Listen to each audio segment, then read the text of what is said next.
While it's in the city limits, Meacham Park is separated in many ways from Kirkwood. 5 on your side's Marianne Martinez is live there to introduce us to a woman who is pushing for progress in her community. Marianne?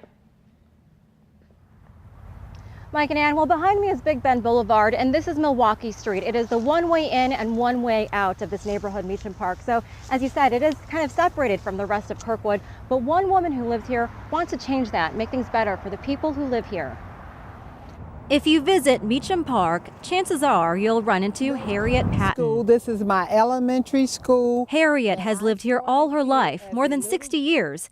She went to Turner Elementary before the Kirkwood schools were reorganized. All African American children were in our classrooms. Over the decades, Harriet says she has seen injustice and inequality. Many of the residents in Meacham Park felt like when we voiced our concerns and we voiced our interests, they were not heard, they were not acted upon. But more recently, Harriet says there has been progress.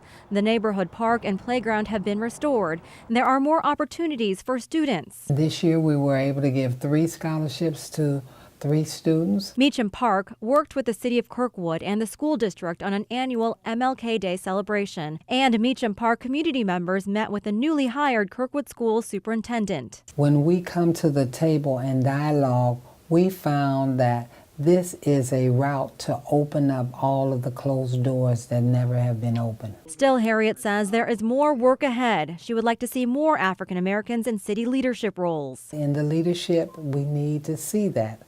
And that's our goal and objective, and it's right in front of us. Now, there is an African American on the Kirkwood City Council, and the president of the Kirkwood School District is also an African American. But Harriet said she would like to see more African American police officers and maybe even one day a police chief. Live in Kirkwood, Marianne Martinez, 5 on your side.